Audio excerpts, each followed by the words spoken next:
आज मु आपणों ପାଇଁ नहीं आसी बिना पियाज रसुण तैयारी आलू चप जार टेस्ट बजार आलू चप परी टेस्ट। प्रथमे मु 6टी सिझा आलू नहीं से सबू को यहीपरी भाव में चकटी देवी। आपण चाहिए हाथ में भी चकड़ी पारे किंतु चिकन करी चकड़बेनि यहीपरी खदड़िया थी चकड़े। आलू मसला करिया को प्रथमे गोटे पैन रे किछि तेल नहीं से गोटा जीरा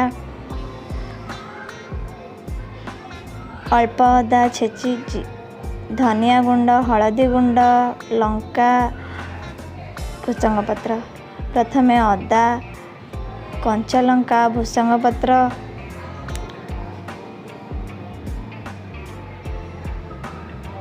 धनिया गुंड हलदी गुंड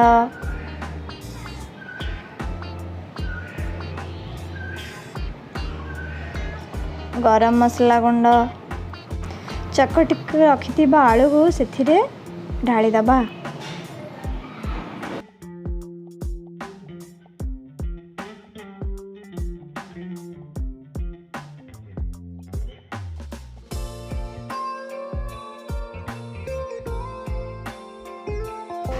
स्वाद अनुसार लुण दे लो फ्लेम रे यह 5 मिनिट पे भल भाव में भाजी नबा।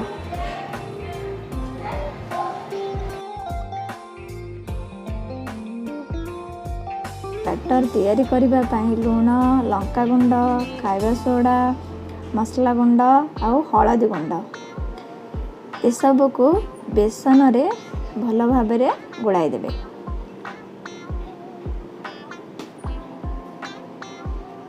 आपण चाहिए स्पून रे भी गोलाई पारे। अल्प अल्प पानी ढाली यह मोटार गोटे बैटर तैयारी करबा। देखंतु एको गोटे डायरेक्शन रे ही गोलाइबे।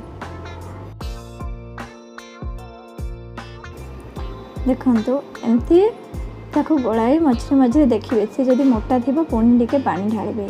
पुणी देखिले या आलू मसला बॉल गुड़ी को बेसन बेटर रे पकाइबा। एरे किछि तेल नहीं से बॉल गुड़ी को स्पून किंबा हाथ रे आमे तेल रे पकाइबा।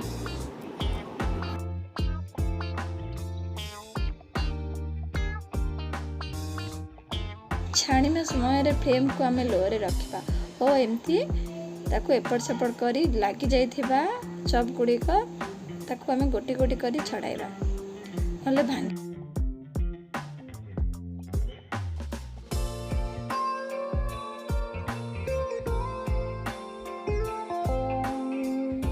देखंतु से ब्राउन कलर है आसलानी एथर या को आम काढ़ी नबा।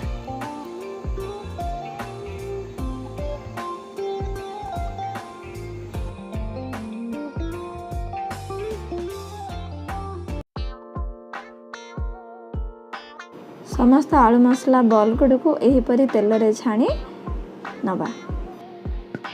यह को आम चिल्ली सॉस टमाटो सॉस कि कंचा लंका ए सब रे सब करि परिबा।